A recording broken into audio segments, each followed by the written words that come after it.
Sejarah kelam Hari Valentine. Oke, siapa di sini yang tiap tahun ikut merayakan Valentine's Day? Atau minimal pernah dapat coklat atau malah ngasih? Hari yang identik dengan bunga, coklat, dan kata-kata manis ini ternyata punya sejarah yang lumayan absurd. Serius, kalau kita gali lebih dalam, asal-usulnya jauh dari kata romantis. Malah ada ritual berdarah, undian jodoh ala lotre, sampai pengorbanan kambing dan anjing. Mereka bilang rasa takut hanyalah ilusi. Tapi apa yang terjadi jika ilusi itu menjadi nyata? Aku, S, dan ini adalah Sinister Minds. Bersiaplah, karena tidak semua kisah diciptakan untuk membuatmu merasa nyaman. Valentine di Indonesia, dirayakan atau ditinggalkan? Kalau di negara-negara barat, Valentine jelas jadi momen penting.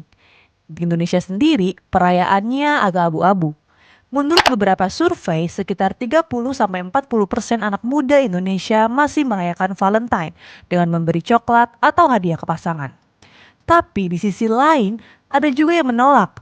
Entah karena alasan budaya, agama, atau sekedar nggak peduli. Namun, ada sisi lain yang perlu diperhatikan. Sayangnya, makna Valentine yang sudah bergeser ini juga membawa efek negatif. Beberapa survei di Indonesia menunjukkan bahwa perayaan ini sering dikaitkan dengan perilaku bebas yang bertentangan dengan nilai-nilai moral. Pada tahun 2005, sebuah survei menemukan bahwa 24% responden di Indonesia menghabiskan Valentine's Day dengan berciuman atau bahkan berhubungan seksual. Tahun 2006, penelitian menunjukkan bahwa 54% warga Bandung dan 51% warga Jakarta pernah melakukan hubungan seks di luar nikah. Lebih mengejutkan lagi, pada tahun 2008, Komisi Perlindungan Anak Indonesia atau KPAI menemukan bahwa 62,7% remaja SMP telah melakukan hubungan seksual. Fakta ini cukup bikin kita berpikir ulang. Tidak heran jika di Amerika Serikat, Minggu seputar 14 Februari bahkan dikenal dengan The National Condom Week karena tingginya aktivitas seksual di periode ini. Sementara itu di Inggris ada peringatan The National Impotence Day yang secara tidak langsung menunjukkan bahwa Valentine's Day lebih identik dengan kebebasan seksual dibandingkan makna cinta yang sesungguhnya. Dari ritual aneh ke cinta sejati. Sekarang kita balik ke masa lalu, tepatnya Roma kuno, di mana ada festival bernama Lupercalia yang dirayakan setiap 13-15 Februari. Tapi jangan bayangin ini kayak dinner romantis berdua sama pasangan ya. Festival ini mirip ritual aneh dengan unsur horor. Bayangin ini, para pendeta Luperci menyembelih kambing dan anjing. Iya, anjing juga kena. Lalu kulitnya dipotong jadi cambuk. Terus, para pria setengah telanjang berlarian di jalanan sambil mencambuk wanita dengan kulit hewan tadi. Dan yang lebih bikin kaget, para wanita ini nggak lari, malah mereka maju sendiri. Kenapa? Karena mereka percaya kalau kena cambukan ini, mereka bakal lebih subur. Belum selesai sampai di situ. Festival ini juga punya tradisi undian jodoh. Caranya, nama para wanita ditulis di gulungan kertas, dimasukkan ke dalam sebuah wadah, lalu para pria menariknya secara acak. Yang keluar namanya, ya udah, selamat, kalian pasangan sementara. Atau bahkan selamanya kalau cocok. Duh, ini mah kalau sekarang sih kayak Tinder versi hardcore ya. Saint Valentine, dari hukuman mati ke simbol cinta. Lanjut ke abad 3, Kaisar Claudius II yang super ketat melarang pernikahan bagi prajurit. Menurutnya, prajurit yang masih jomblo lebih fokus berperang daripada yang udah nikah. Tapi ada satu orang yang enggak setuju, seorang pendeta bernama Valentine. Diam-diam dia tetap menikahkan pasangan muda secara sembunyi-sembunyi. Tapi sayangnya aksinya ketahuan dan dia ditangkap. Legenda mengatakan sebelum eksekusi, Valentine menulis surat cinta terakhir kepada seorang gadis. Beberapa versi menyebutkan dia putri sipir penjara.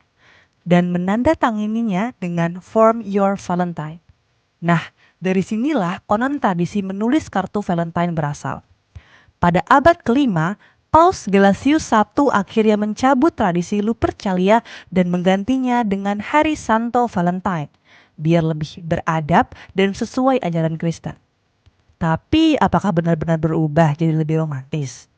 Dari cinta ke bisnis besar. Maju ke zaman modern, Valentine's Day sekarang udah jauh dari ritual berdarah.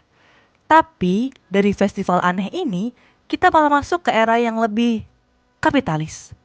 Bukan lagi soal kesuburan atau perlawanan terhadap kaisar, tapi lebih ke beli coklat, bunga, dan boneka sebanyak mungkin. Percaya nggak? Sekarang industri Valentine's Day menghasilkan lebih dari 20 miliar dolar per tahun. Dari kartu, coklat, bunga, sampai perhiasan, semuanya jadi ladang bisnis besar. Dan kalau kita lihat di Indonesia sendiri, meskipun gak semua orang merayakan Valentine, bisnisnya tetap jalan terus. Banyak supermarket, toko online, dan brand gede yang nawarin promo spesial Valentine.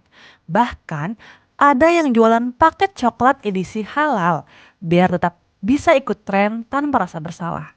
Jadi, kalau dulu Valentine adalah tentang cinta, sekarang lebih mirip festival belanja. Kesimpulan, cinta sejati atau sekadar tren? Kita udah lewatin sejarah Valentine yang brutal. Dari ritual mencabut wanita dengan kulit hewan, larangan menikah, hingga bisnis miliaran dolar. Tapi satu hal yang gak bisa diabaikan, makna Valentine's Day yang terus bergeser. Dari yang awalnya dikaitkan dengan cinta dan kasih sayang, sekarang lebih banyak yang mengasosiasikannya dengan kebebasan tanpa batas. Bahkan kalau lihat dari data dan survei, perayaan ini di banyak negara malah lebih dikenal dengan liberalisasi seksual daripada makna cinta itu sendiri. Maka jelas, Valentine's Day bukan hanya sekedar perayaan yang tidak berbahaya. Ini adalah tradisi yang berakar pada kesesatan dan telah menjelma menjadi alat komersialisasi cinta yang menyesatkan. Sekarang pertanyaannya, apakah kamu masih melihat Valentine's Day sebagai hari kasih sayang? Atau hanya sekedar budaya yang terus diwariskan tanpa dipikir ulang? Tulis pendapat kamu di kolom komentar. Apakah kamu tim yang merayakan Valentine's Day atau lebih memilih skip aja? Dan jangan lupa share ke teman-teman yang mungkin belum tahu sejarah gelap di balik hari penuh cinta ini.